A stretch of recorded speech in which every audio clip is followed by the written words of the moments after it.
of the principles may be incorporated in my own field of psychotherapy. Nevertheless, I'm not a mentalization-based psychotherapist. I'm sure that everybody in the group is aware the latest revision by Lambert and the org have over 400 different types of approaches to psychotherapy. People just have to pick a few, 2, 3, one or something, and then use. So I don't do this in real life, in practice. I was brought up in Nigerian school, and then solution focus and REBT. That's my area. In integrative psychotherapy, that's what I want to say about disclosure.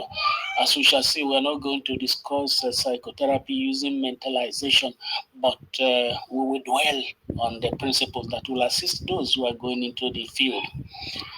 So what do I aim to achieve in this talk? I first of all ask the question what the group is actually doing, commendable, and then we look at the basics.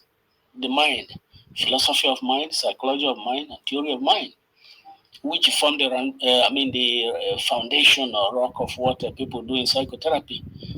And then we look at the basic issues in mentalization-based psychotherapy, which is attachment. So we'll dwell a little bit more on attachment issues, and then look at the African context, and that will be it. I'm not going to discuss how to do mentalization-based psychotherapy. Of course, as psychotherapists would argue, we actually don't do psychotherapy. It's a relational problem. You enter into a relationship with it. It's not like a medication prescription that doctors do. So you are doing this. Strictly speaking, we don't do psychotherapy, but we can enter into a therapeutic relationship. So I'm not going to talk about how. Most of the times I'm sure everybody is familiar, we are not going to talk about the client stance in mentalization. That will be going into the full field of mentalization-based psychotherapy. So I won't talk about it. What is the stance of the client? What is the therapist stance? We won't do all that. What manual we have available for mentalization-based psychotherapy? I won't talk about that. Facilitators guide that we usually use in psychotherapy, I won't talk about that. And of course, there wouldn't be any practical sessions. So when I asked the coordinator, Professor Uwakwe, said it doesn't really matter, that we also accept theoretical things. I outlined as a preamble about 4 or 5 concepts so that I'm sure exactly what is going on in the group. Psychotherapy science, and science of psychotherapy. What the difference between all this?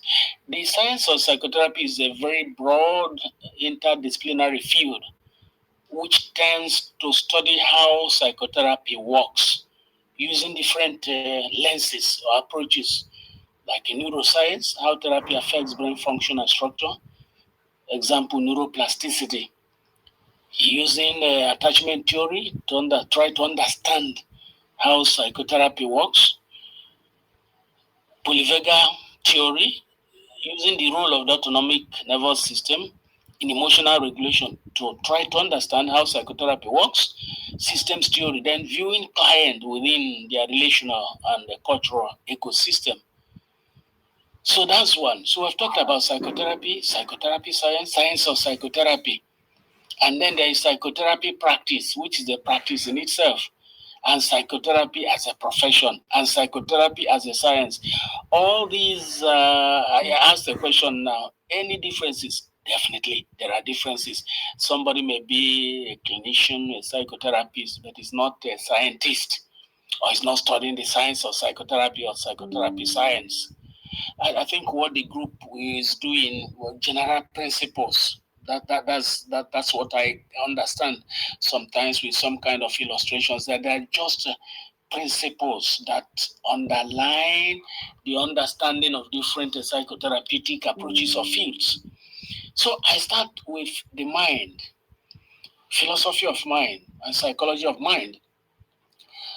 philosophy is like abstract. Not really, but now we have philosophical therapy.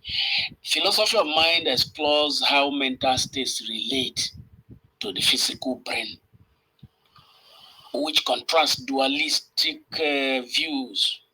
We all remember the arguments of René Descartes with a number of other philosophers approach, materialist approach, functionalist approach, representational theories. That is philosophy of mind, exploring how mental states relate. Then we have psychology of mind, which examines mental development, especially using theory of mind. We shall come to this a little bit later to see how it overlaps or relates with mentalization-based psychotherapy. Theory of mind enables understanding others' mental states. And the mentalization is a broader concept that is tied to emotional regulation and attachment. So there is some kind of overlap between theory of mind to try to understand how others feel and how we ourselves feel.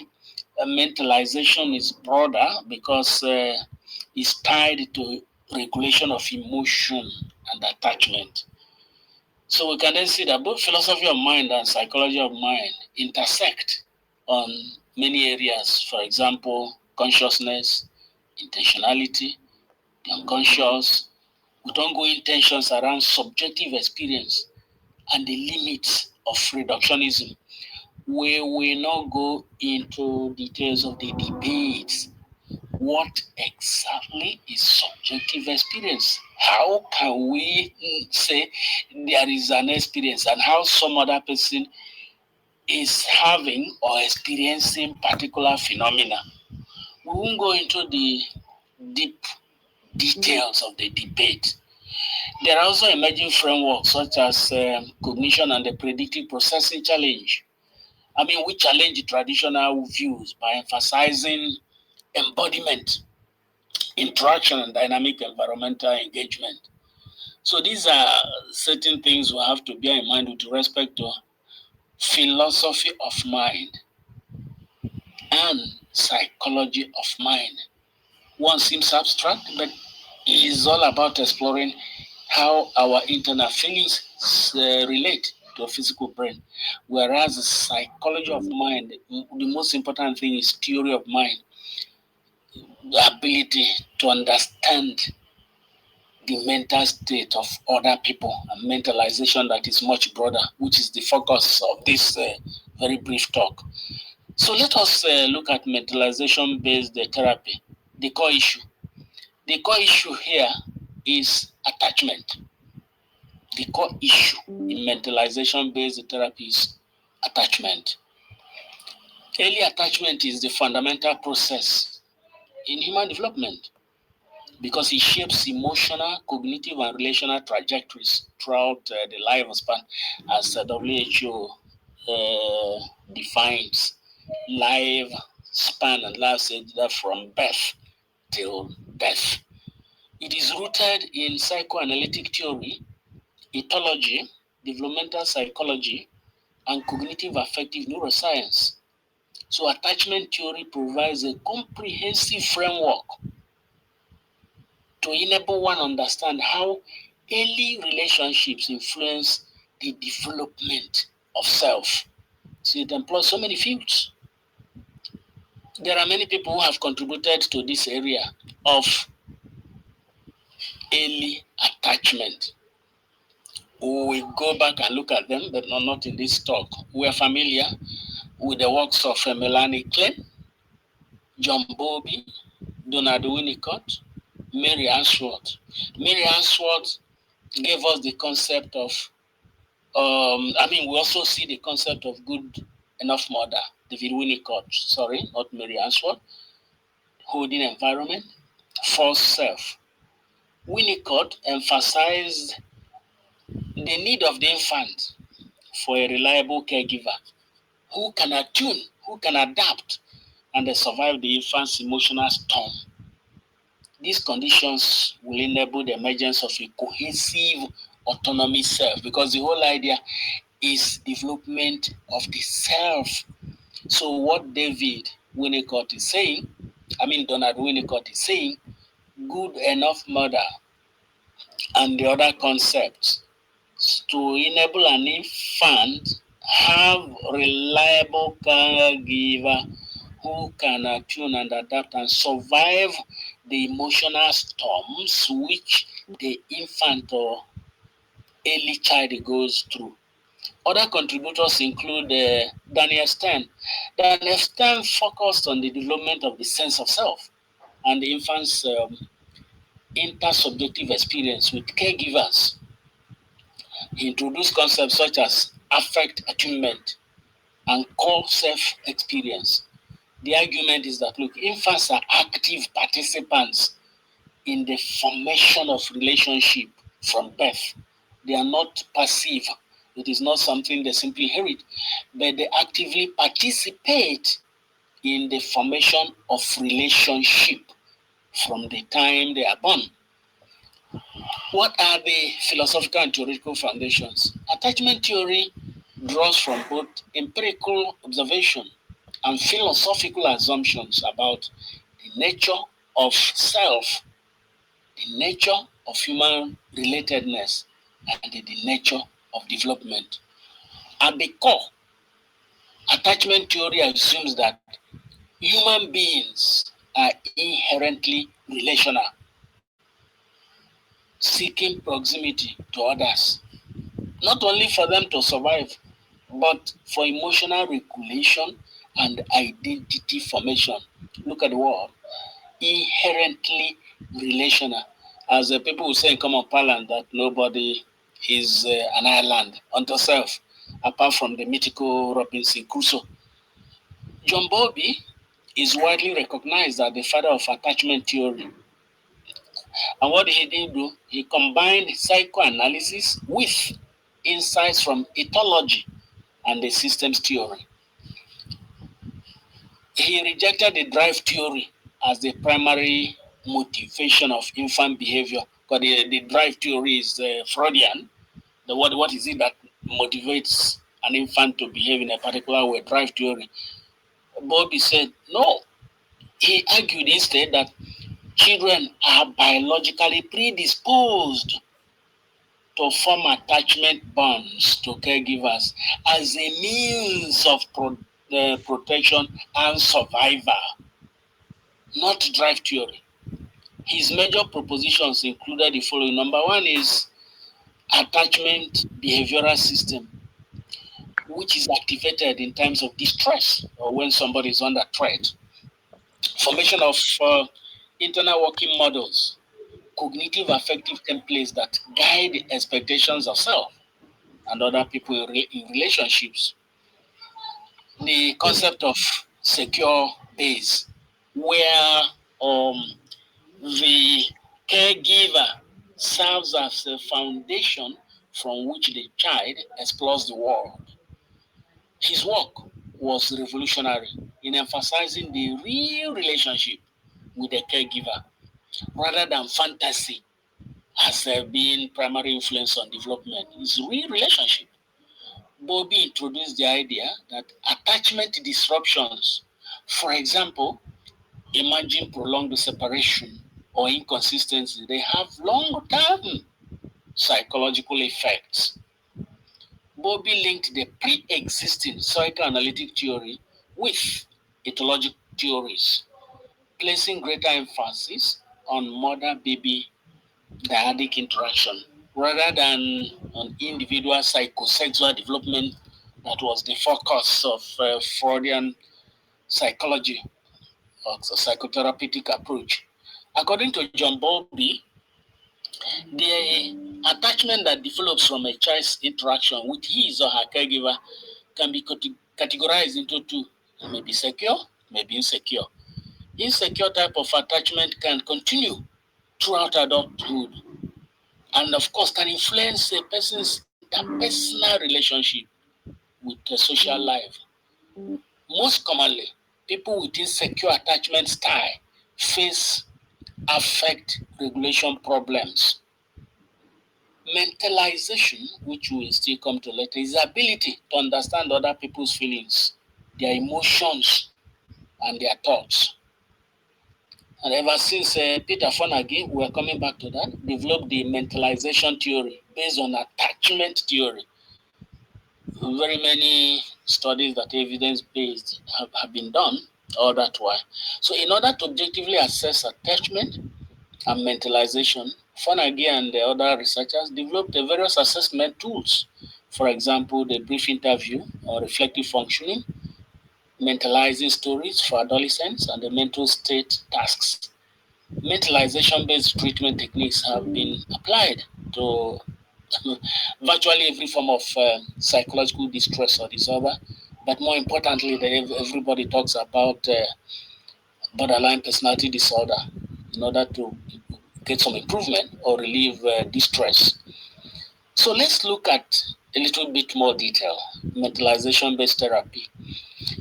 Mentalization, as we have said, is a human capacity to interpret one's own behavior and the behavior of others in terms of intentional mental states. My beliefs, my desires, my feelings, my reasons, and the beliefs, desires, feelings of others in terms of intentional mental states. Understanding self, understanding others. As some people would say, I think it's Aristotle that people often quote, man, know thyself. So it's like saying, knowing thyself and the knowing others, capacity to interpret your own behavior and that of others, their beliefs, their desires, and their, whatever reasons they may have. This is central facet of social cognition. And this development is pivotal for emotional regulation, interpersonal functioning, and the construction of a coherent sense of self. In recent decades, mentalization has become a cornerstone concept in developmental psychology, psychoanalysis, and clinical psychiatry, particularly through the integration of therapeutic models, as we have said, MBT, mentalization-based therapy. Let's look at some definitions and core dimensions. The term we have said, times without number, mentalization, broadly refers to ability to perceive, interpret behavior as driven by internal mental states. Please refer back to philosophy of mind and psychology of mind. So mentalization, ability to perceive, interpret behavior as driven by internal mental states, as we saw in philosophy of mind and psychology of mind. It is conceptually related to constructs like a theory of mind, as I've just said, reflective function, social cognition, although there are important distinctions, as we said at the beginning. Mentalization is not a unitary skill, but is a multidimensional process. Yes, a multidimensional. Fonagy and his colleagues described four different dimensions of mentalization. The first one is self versus other. That is reflecting on one's own mental states versus the mental state of others.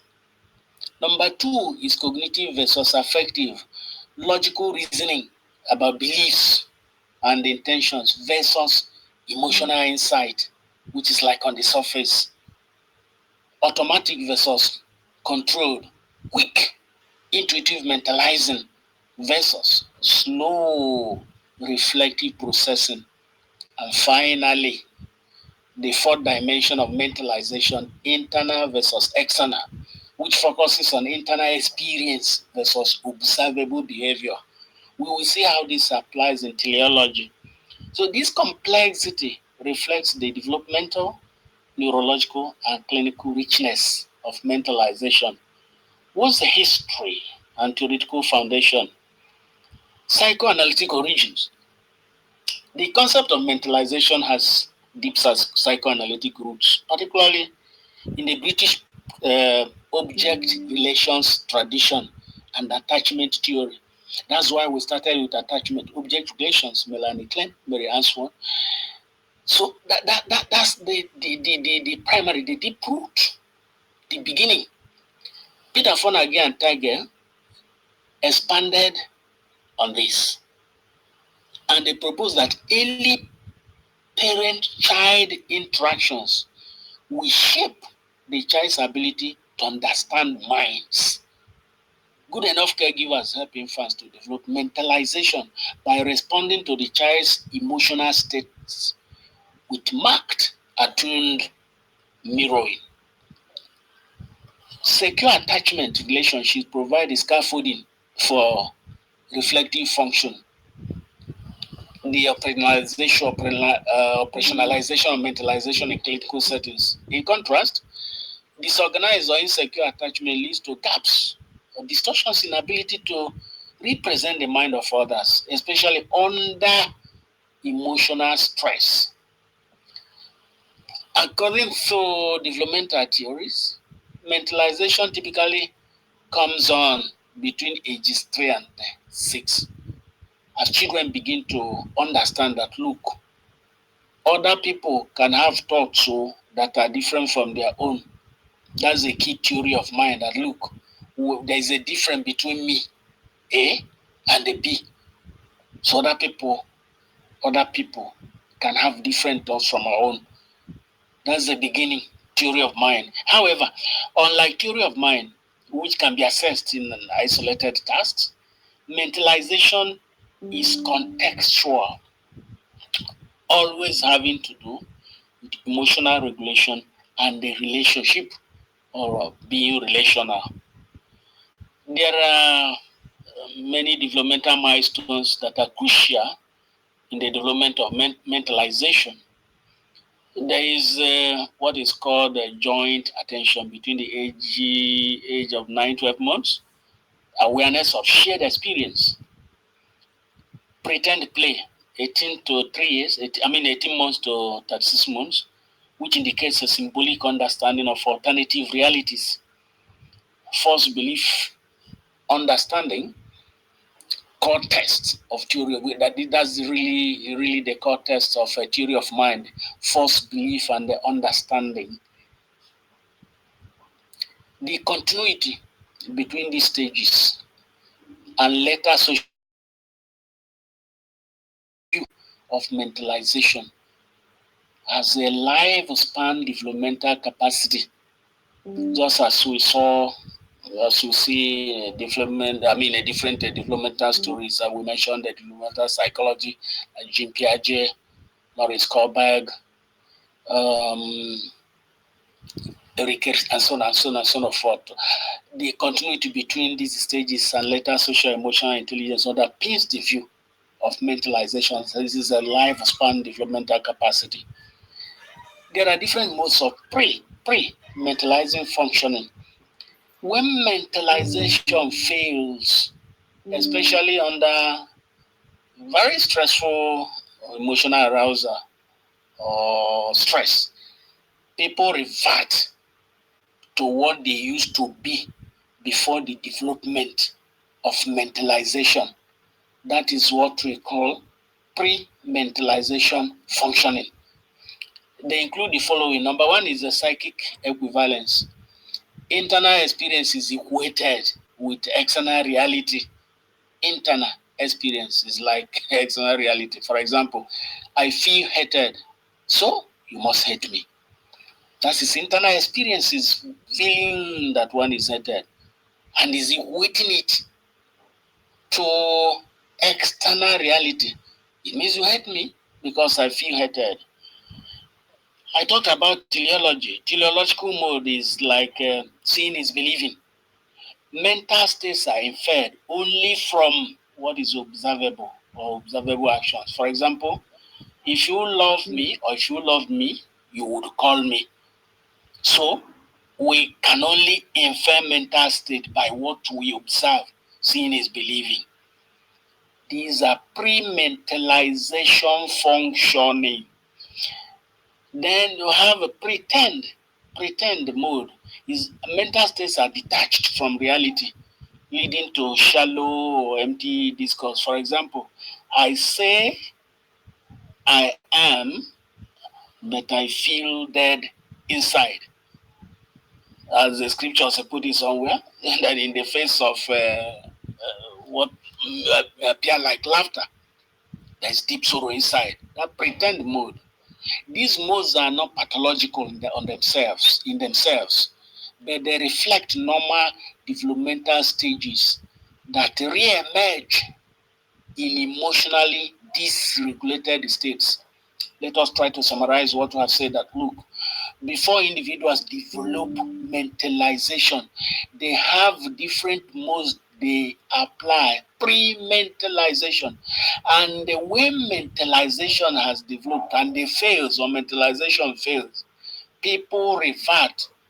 It is like a kind of psychoanalytic talk of a regression. You go back when under stress, you go back to pre-mentalization modes. There are neurobiological correlates. For example, the DMN before the mood network, example of areas that are thought to influence emotional regulation and mentalization are medial prefrontal cortex, the temporal parietal junction, the posterior superior temporal sulcus, and of course the precorneus. He said that high arousal or trauma may shut down these DMN, especially the medial prefrontal cortex, and that will lead to non-mentalizing responses.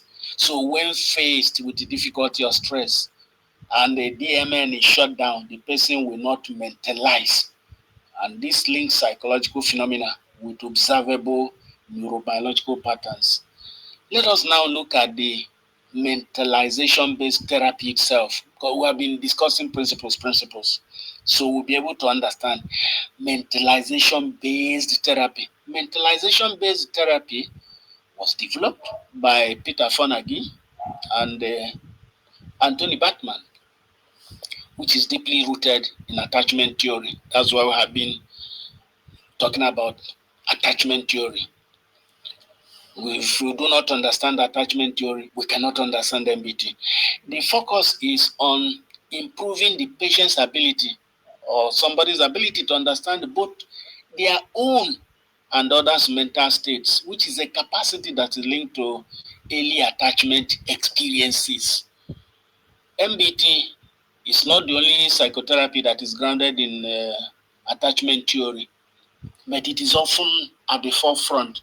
Very many psychotherapeutic approaches also have some use of attachment theory, but MBT is at the forefront. There are many other forms of psychotherapy that draw heavily from attachment principles. Examples we are not going to discuss any. Attachment-based psychotherapy, emotionally focused therapy, dynamic maturation model of attachment-based therapy, attachment-based family therapy, schema therapy, psychodynamic psychotherapy, attachment-informed. Of course, it's not all psychodynamic therapies that focus on attachment. Nevertheless, many modern relational and interpersonal models, they do. How early attachment relationships shape internal working models of self and others. That is the focus of psychodynamic psychotherapy, attachment informed of kind of therapy. Transference and countertransference often reflect early attachment dynamics. Then we have another type of psychotherapy that draws on attachment, COS, Circle of Security, parenting and psychotherapy. Then integrative therapies using attachment framework. There is hardly any school of psychotherapy that may not derive some principles to use. I mean, principles that come from attachment theory. As I said at the beginning, that I'm not an MBT person, but being a humanist, especially Rogerian, we derive so much, as I mentioned later, especially unconditional positive regard and the empathy. So there are many schools of psychotherapy that draw from attachment theory. ACT, for example, that's acceptance and commitment therapy. It sometimes uses attachment-based metaphor. For example, it may talk about a secure base when working with individuals that are traumatized. I just mentioned my field of psychotherapy, client-centered, is not explicitly attachment-based, but our unconditional positive regard mirrors secure attachment conditions. So there are principles that draw from, as distinct from standalone MBT. Then finally, trauma-focused therapies, such as a trauma-informed stabilization treatment, often integrate attachment models when working with a complex PTSD. What have I said? Mentalization-based therapy heavily relies or derives from attachment, early attachment theory, which I've tried to say something about from the beginning. But it is not the only.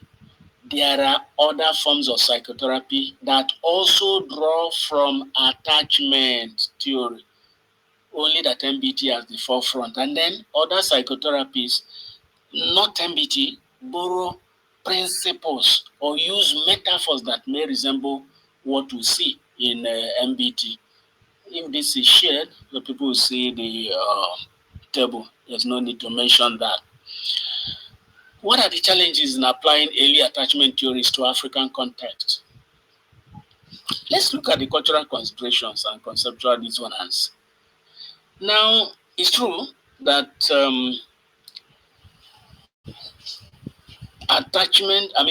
MBT is widely adopted in Euro-American context, but it applies the early attachment theories to, applying the early attachment theories in African cultures can raise serious problems. Problems may be conceptual, may be empirical, may be practical. These difficulties stem from the Eurocentric origins of attachment theory, the emphasis on the nuclear family, and the cultural assumptions about parenting, autonomy, and emotional expression embedded within it.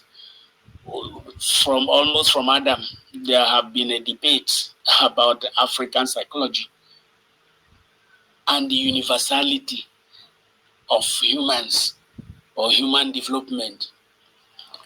I do not know if the debate will ever end, but whatever form of psychotherapy we look at, we must consider the origin and then the applicability in African context. So MBT is Eurocentric. Attachment theory emerged from a specific cultural and intellectual milieu in post-war Britain. I wouldn't say the word. We said a few things about John Bowlby.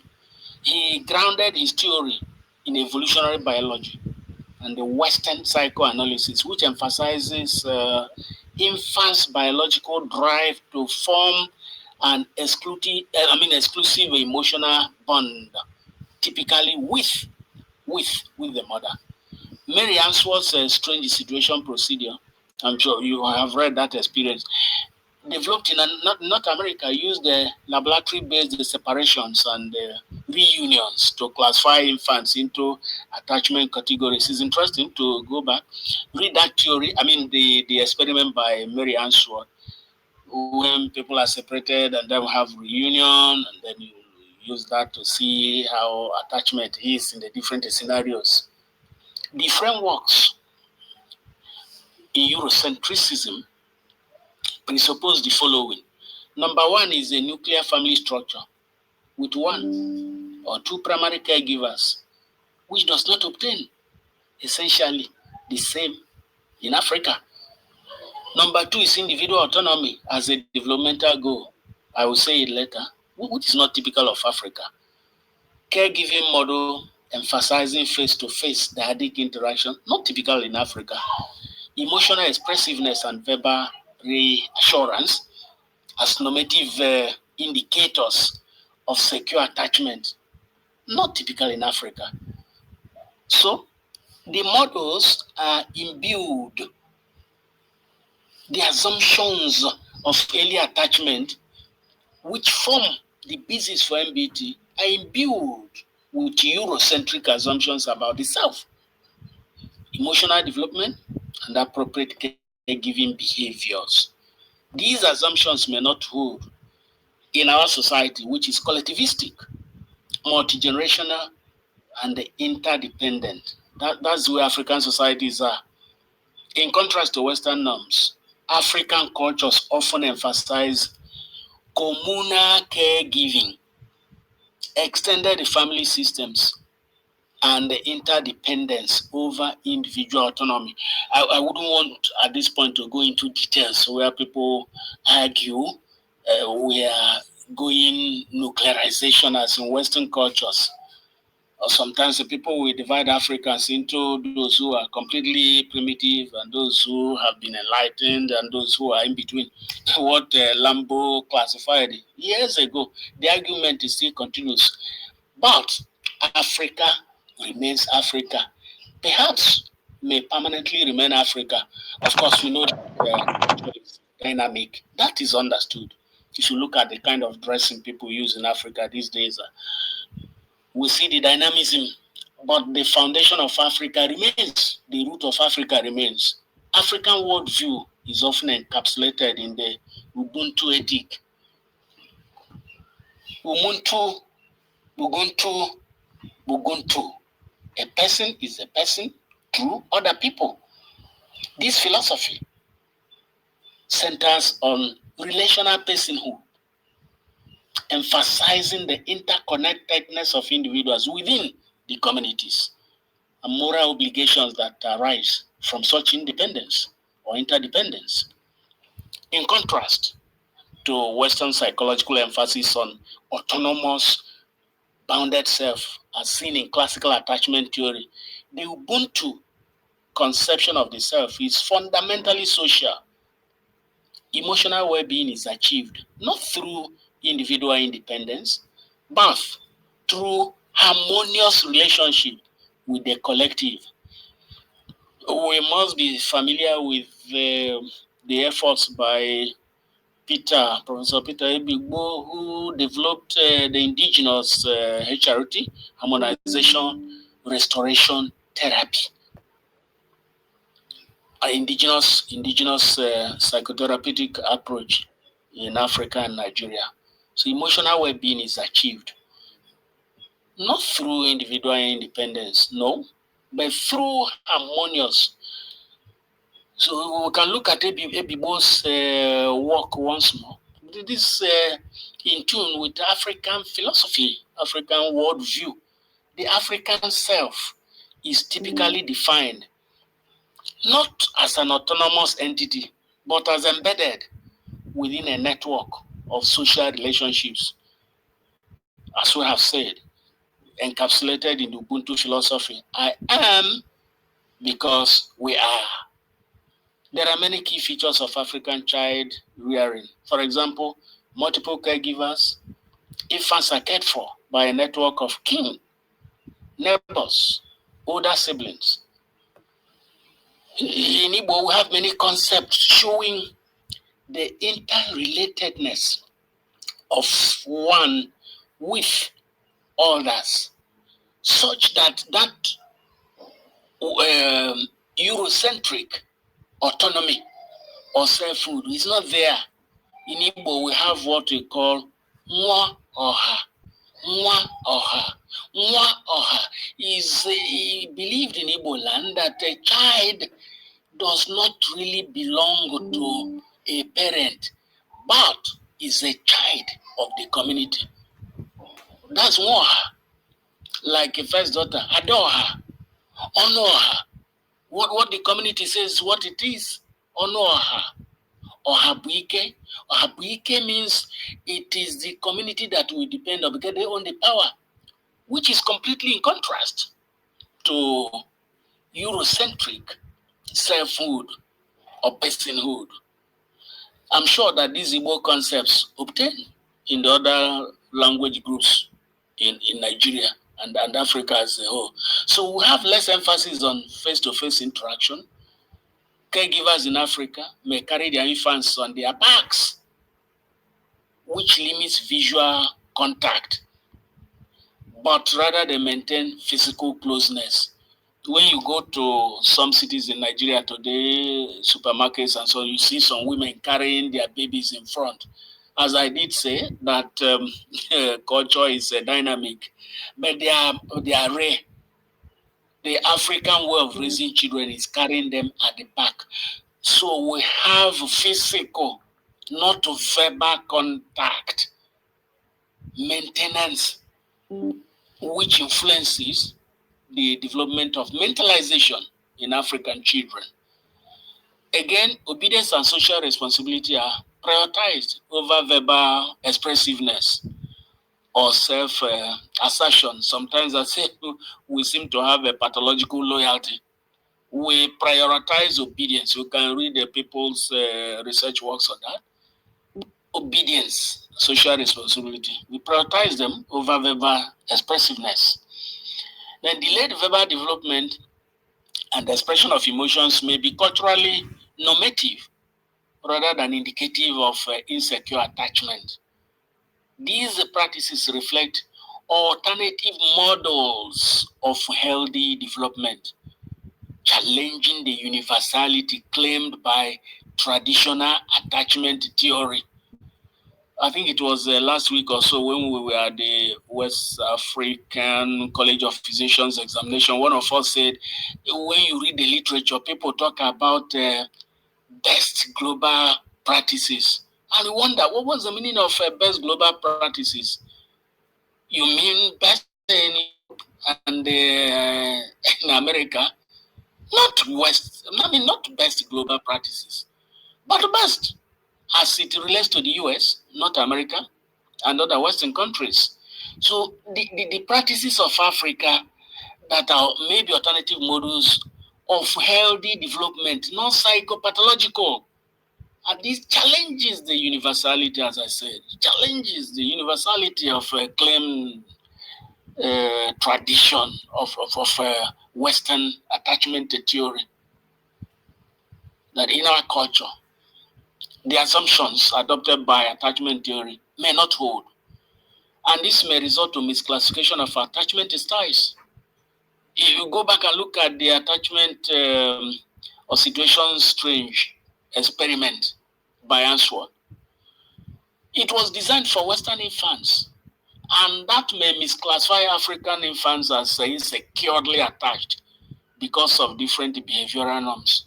For example, less overt distress upon separation or different reunion behaviors may be interpreted as avoidant or resistant, when in fact they reflect cultural norms around independence and emotional regulation.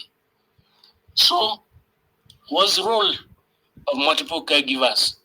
Attachment theory, Eurocentric, often centers on dyadic caregiver-infant bond. But in Africa, many African societies, infants form simultaneous attachments with multiple caregivers, including their siblings, their aunts, their grandmother. I had a wonderful experience with my grandmother. Very honestly, I think my grandmother, she was one of the closest women I've ever encountered in my life before my mother. But I spent so much time with my grandmother before my mother. Till she passed on, my mother was exceedingly so close to my grandmother. This is typical Africa.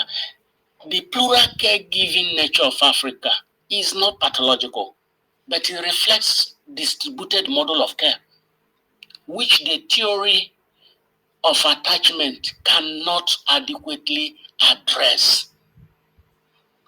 Now, autonomy versus interdependence. John Bowlby and Mary Answorth linked secure attachment to exploration and independence. But in many African cultures, interdependence is a key developmental goal.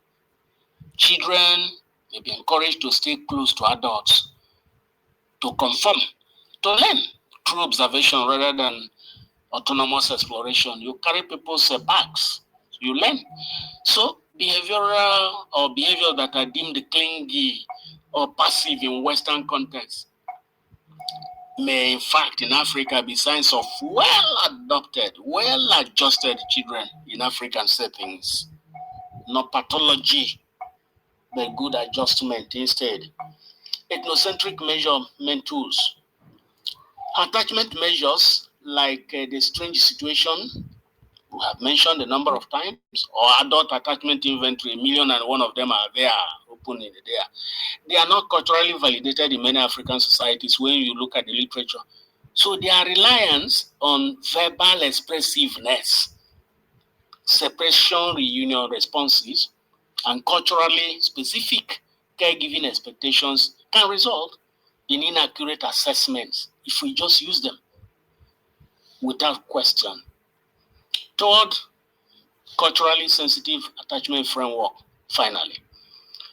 Calls are growing now for a contextualized, pluralistic model of attachment that integrates both universal and culture-specific dimensions. Of course, in psychology, in human behavior, there's always academic things that are specific to particular cultures and things that may seem a bit universal. So we have calls. So there can be an integration. So we do not blindly apply attachment theory in our use of Western MBT to African society, to African culture. Because such a model will do the following: recognize multiple pathways to healthy development. There's no there's no one-way traffic way of having healthy development. Value non-verbal caregiving and emotional attunement through touch, as I said, especially carrying of African babies at the back. Proximity and the community rituals. And incorporate indigenous concepts of the South, child rearing and developmental goals. And finally, avoid the deficit model that implicitly portrays non-Western practices as inferior. That's not correct. So when people are going into MBT or other forms of psychotherapy, these issues will need to be taken into account. Now, the MBT itself, which, as I said at the beginning, I'm not going to discuss at all. I said it at the beginning. I'm not going to talk about how the facilitator guideline, the client is signed. No. One can read up things, but that is not the same as being trained in a particular school of psychotherapy. So maybe some other time, having laid the foundation of MBT, if people have experience with MBT, they may take that on. I will not be comfortable, not that one cannot teach, no, but that's not the way I was brought up in psychotherapy, and psychotherapy is science. The basics, yes, but the practice, yes, you can always learn YouTube and so on.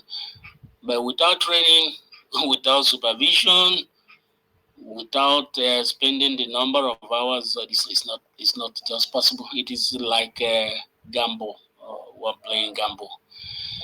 So once again, I thank the coordinator, Professor Uwakwe, and everybody for your time. I'm not sure, as I said at the beginning, how this thing will play out.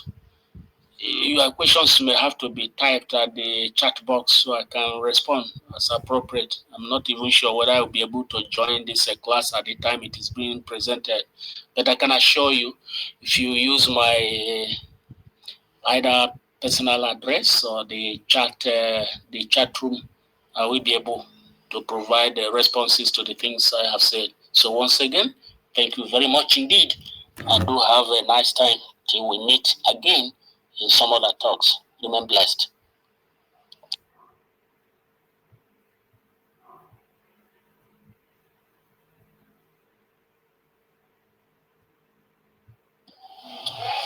Yeah, thank you very much for Dr. I greet everyone in the house.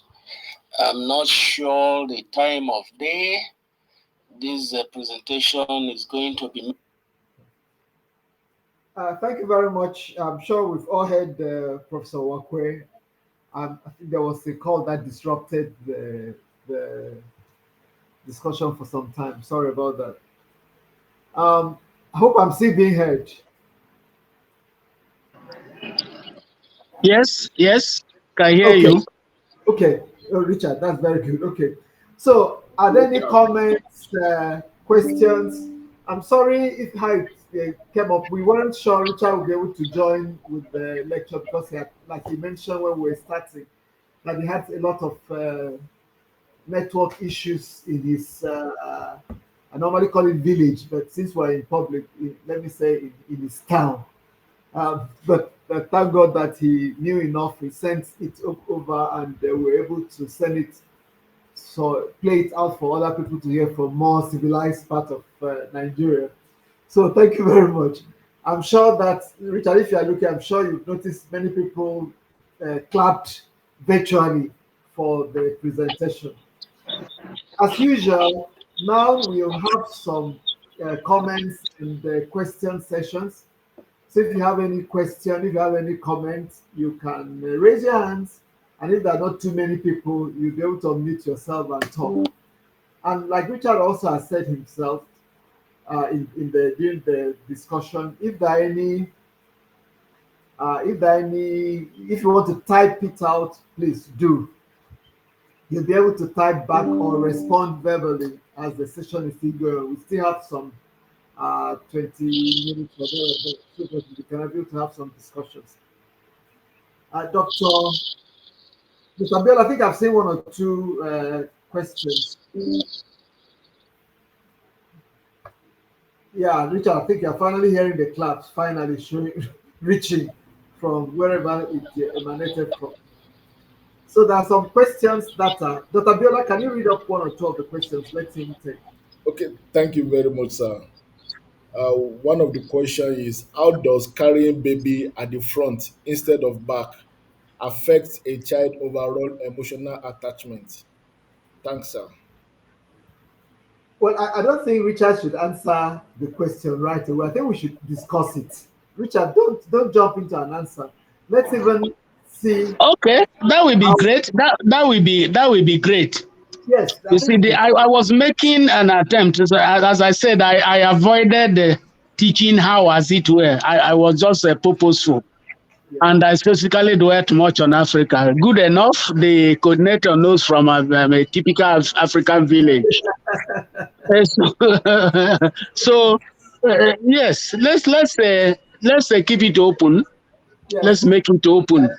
Africans carry baby at the back. American Western countries carry babies in front.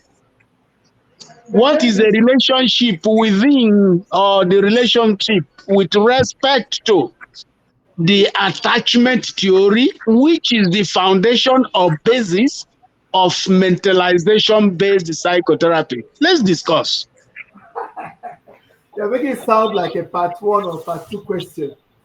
But to help, Richard, some of the people in the group are not psychiatrists, and so let's make it easy. Let me just drop a hint so that it will help in the discussion.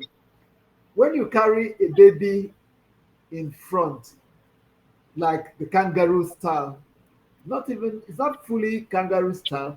Where does the baby face? Does the baby face forward or it faces the mother? We need to establish that first. When you carry a baby in front, where does the baby's eyes look at? Is it towards the mother or towards the same? So it views the same thing the mother is viewing. Does anybody know?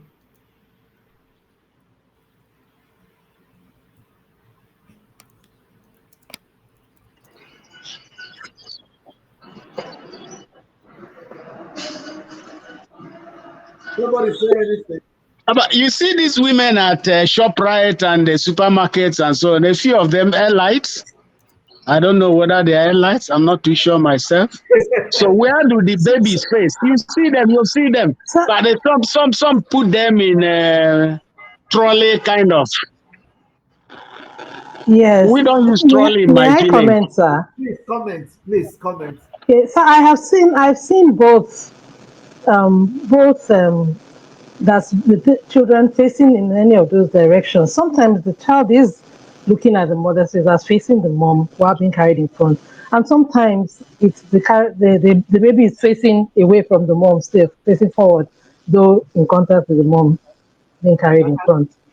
And please go on. When we're carrying at the back, where does the child see? Or the child is seeing, well, the mother's back. Most of the times, it's just the mother's back. Yes, It might get boring and the child sleeps off easily, I think. Not boring, yes. it might get glutinous. So, how does the way the child faces during being transported by the mother, how does it, I mean, from what you know in attachment, like Richard has brought out, does it influence attachment? Watching the mother's back. I mean, you remember if the child is facing the mother, it's Yeah, the mother's eyes far more, mother's face far yes. more. Okay, if the baby is seeing the mother's neck or sees just the blank back of an African mother, so these are the issues. For your knowledge of how what the baby sees, how will it what do you call how will the attachments, how will it influence how the attachment of the child? I think that's the best I can do. Yeah. Yeah. You want to Okay, go so on? sir, could I go on, sir? Please do. Okay, so well, what occurs to me is that um, if the child is facing the mother, um, yeah, being carried by the mom, and hopefully in other circumstances looking a lot at the mom, then the child is able to see the mother's facial expressions more. Um, and then when the child expresses some emotion or some, whether it's positive or negative um, feeling state, the mother's reaction also is easier for the child to see.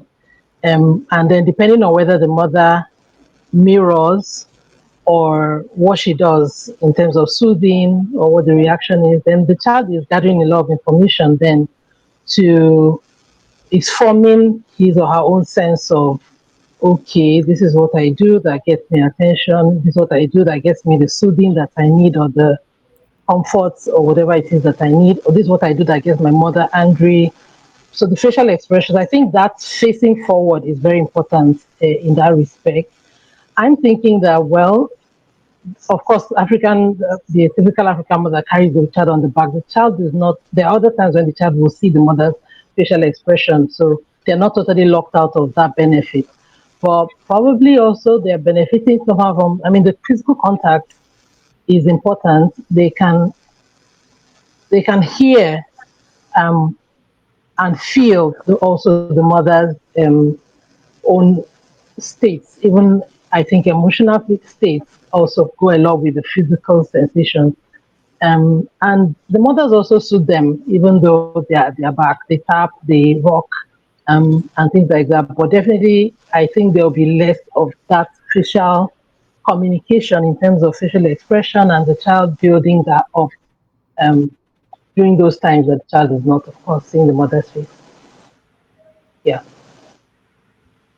that's what Yeah. I think, sir. Yeah. Thank you very much. That's fine. I noticed. I'm sure we all see the whoever put this current picture. Can the person try to see what the pictures would look like carrying the baby behind? Because you know this picture that has been shared. I hope everybody has seen it. Someone has shared a picture of carrying baby facing parent, carrying baby facing out. Can we see what pictures would have if we're looking at carrying baby behind, please? Because having the picture really helps visualize what goes on. Thank you very much. This is Oyibo style. Okay, uh, the extreme right shows almost the African style. Okay, all right, thank you. So, what about carrying at the back? from this picture, the baby can be fixed in such a way if when the babies who have head control can see what the mothers are saying, and the mother can actually easily turn around and express things with the child. But Richard, now you can answer your question. We've done enough for you. So No, come again. I said, Richard, what do you think of the answer to the question with all the things we've discussed? Does it help your answer or it makes it more complicated? The person that just commented? Yes, I mean, do you have anything to add to what the person has who commented? I think it's a very excellent observation. The point I'm making in that particular instance is that, look, two basic things. Mentalization-based therapy is focused, the root is deep in attachment theories. And during the talk, we mentioned a few people who contributed. More importantly, we focused on John Bowlby. But the point I'm making is that this attachment theory is based on the way children are raised in the West. And as she correctly said, they carry baby in front. Baby looks at mother, mother looks at baby. But Africans carry babies at the back. So the attachment is not going to be, what Bowlby and the others, is not going to be what they call normality. It's not going to be normal. Because we breast our baby. In fact, it's just in recent time that people have been spending millions of naira, which some of us who are older see as completely useless to be advertising that mothers should breastfeed their children. It's just unbelievable. We suck to breast. I sucked breast to the age of 5 years. You look at your mother's face, your mother looks at you. Then you are carried at the back. But the attachment theory is looking at it from the point of view, baby may be breastfed, maybe really breastfed. But the important thing is looking at the face of each other. It is the expression of the baby to the expression of the mother that determines whether attachment is taking place. We mentioned the pre-mentalization and the kind of attachment that is taking place. But here we don't carry babies, generally, we don't carry babies in front to be looking at the mother all the time. That our own attachment is a different way of healthy living. We do not need to say that if an African, of course, when you do psychotherapy, whether it's in children or adults, if you are using MBT, you don't have to apply exactly what the people have said, because this individual has not been raised in a culture where babies are carried in front to have a direct view of the mother and the mother a direct view of the baby. I mentioned the Lambo. Hello. Yeah, we're hearing you. You look at, it's like what Lambo discussed with respect to psychosexual development of Sigmund Freud. You see, Africans raise their children, as I said, of course, culture is dynamic. They raise their children in a different way. We allow our babies to pass physics as children.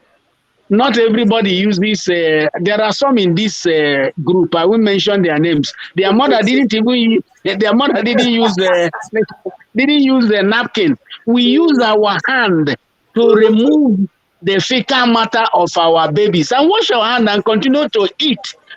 If you read that Lambo's, you see that. But Oyibo people, the Western people, they start training children from the age of 1 to sit on what looks like a WC. That is not African. That is not African. That's just the point I'm making. So I completely agree with the person who made the last observations. And as I said, the whole point is for those who apply MBT or whatever, let us not take hook, line, and the sinker what Bowlby, I mean, what MBT, the way MBT is done. So we don't misclassify African who is presenting with emotional distress, and we are by using Anshworth or with David Winnicott, they say, oh, this was what happened as at the time of attachment development. I'm not sure it's an addition, but just an opinion. You can argue it. You can argue it permanently. Yeah. But Thank as you I very said, let me confess it to the public. The napkin was not used for me at all. My grandmother used her hand to remove my feces. I was told. It took them time to remove me from the breast. 5 years I stuck there. And you can see that it's showing today. Yes, That thank breast I sucked, although I don't suck anymore. Richard, thank you. At least you were lucky. You had exclusive breastfeeding. So if you are satiated with it, we now know the reason. Thank you very much. But the core thing of raising this theory is, I think you really made it when you were talking. So when people are talking and are telling us about normal children and their development, remember That's it. Piaget, Sigmund Freud, and all those other people who are talking about developmental psychology, they give months as if the standard, the European life is the standard. What Dr. Richard is trying to say is that remember that we don't grow up, we are not raised the same way these Oyibo children are raised. So what it takes, if it takes a child 3 to 6 months to master sensory-motor coordination, it may take our own children differently. And the fact that our own children are doing it earlier or later doesn't mean they're inferior. It's just the exposure they had. I think should actually stay in our minds beyond psychotherapy, because even in the milestones and on other things, these different methods of upbringing should be taken into consideration. Thank you very much, Richard. Are there any other any other questions or comments? Because we're really getting to we're getting close to when the time would end. Are there any other comments, questions? Good, Prof, sir. Yeah. Thank you very much, sir. During the presentations, I'm grateful for this big, rich background provided by Professor Uwakwe. It's very resounding. One of the things that keep reverberating during the presentation is during the therapeutic session, there is usually therapeutic alliance. And I'm getting from the talk about uh, things that take place in therapeutic alliance, what are the things that facilitate it? So mentalization from the presentation seems to tilt that this is something that occur solely within that therapeutic encounter, um, not more like the theory of the mind or other theory that talk about communication. I would look at communication, but it looks more like mentalization is very essential when it comes to therapeutic alliance, which plays a bigger role in therapeutic outcome result that we see. So I don't know if there may be a comment on that on the mentalization, which is very vital because every therapy should be able to do one form of it or the other. And you have used the term of attunement rather than just the therapeutic competence alone. No, but you are looking at the attunement in terms of how the therapist and all the client or the patient will be able to be trained so that they can be able to appreciate the dynamics of what is taking place in the treatment and how that can be used to guide the treatment and bring out the best possible outcome from the treatment. So I don't know if I'm able to conceptualize and put my question straight, but I don't know if there is an understanding of what I'm trying to say. Maybe that can be commented upon and provide more guys. Thank you very much, sir.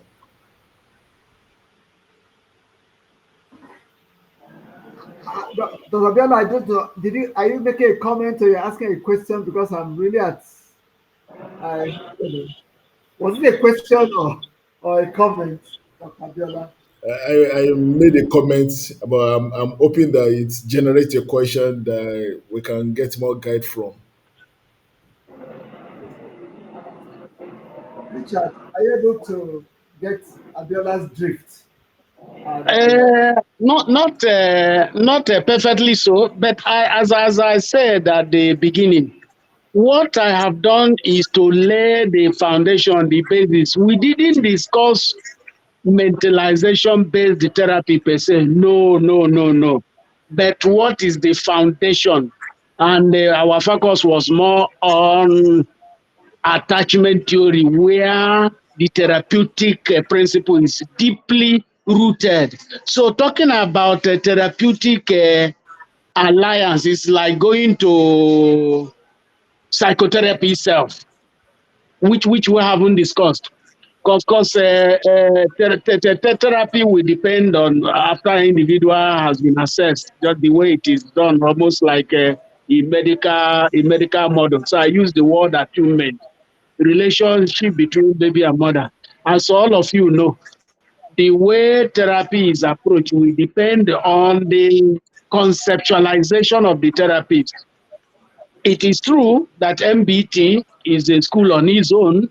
Nevertheless, as I said towards the end, that people in other schools may be borrowing principles, sometimes without necessarily knowing that they are borrowing. I mean, these principles they are using are coming from some particular schools. So I'm not sure I got Abiola very well, as I did say that the attunement or therapeutic alliance is not what we are talking. It's not what we are talking. It's not necessarily what we are talking about, or it's equivalent. Because when people engage in MBT, they have their own process.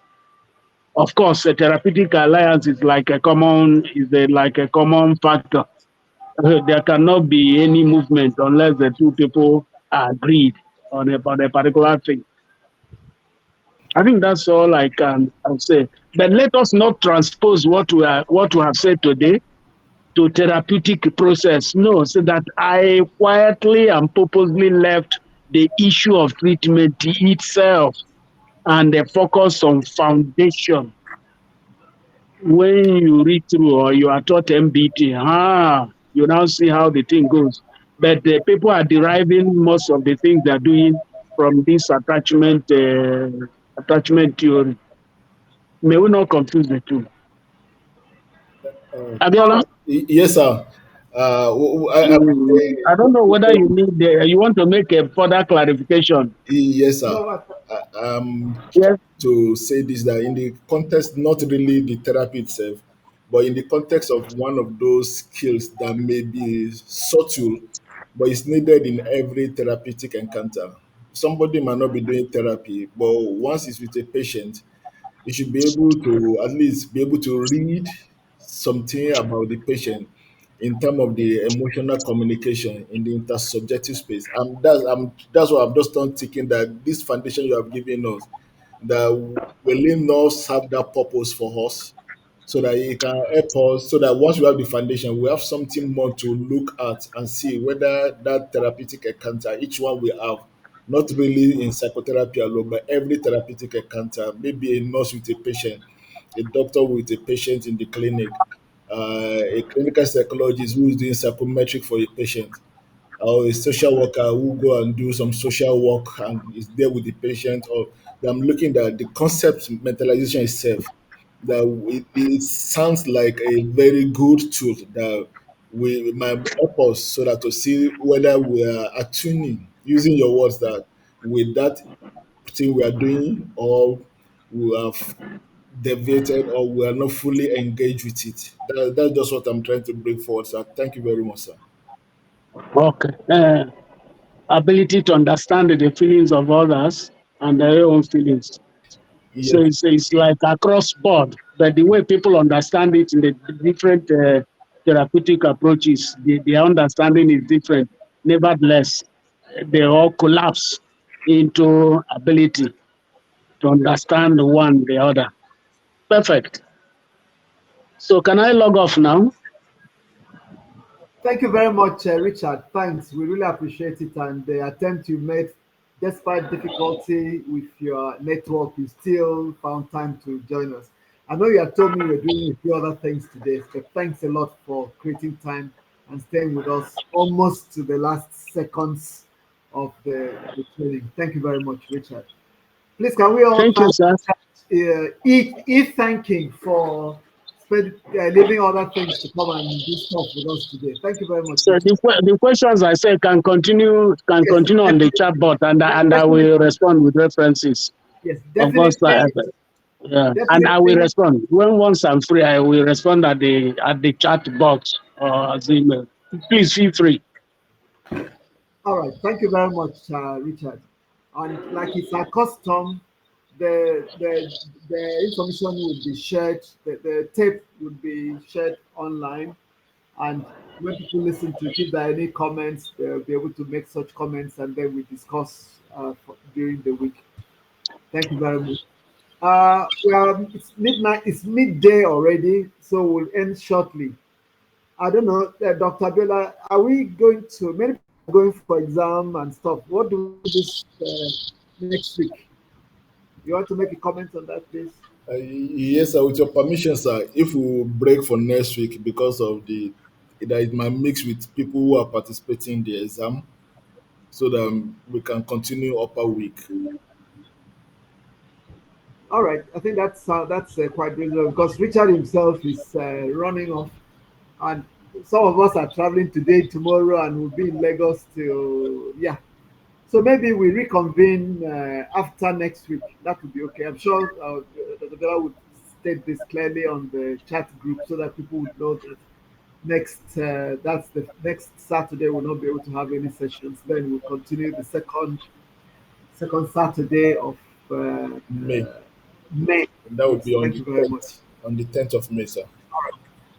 10th of May. Thank you very much. Thank So, you. Dr. Bella, you want to close us formally? Thanks a lot. I'm most grateful for giving me the opportunity to close, and I'm grateful to all our teachers that are here and who have devoted their time to see that we keep learning and giving us every foundation that we need to see that we grow in this. Thank you very much, Professor Richard Uwakwe, for this fantastic presentation. And thank you so much, Professor Dr. for this continue tutelage, tutoring, and guidance that you keep providing. But just to weigh the appetite of all of us, that there's still more to come, still in this introductory session. I'm sure we still are going to have that talk on the CBT itself. We talk on introduction to psychotherapy for personality disorder. That will be talk about indigenous psychotherapy itself and some few other things so before we round up the introductory session. All these will be mapped out by our teachers, Professor Udofia, Professor Wakwe has contributed, Professor Eri have contributed, panel leads, and it has, everybody here have had one input or the others. Thank you for your participation. We are most grateful, and we will look forward to 10th of May when we reconvene and continue the session. Thank you very much, and do have a nice weekend.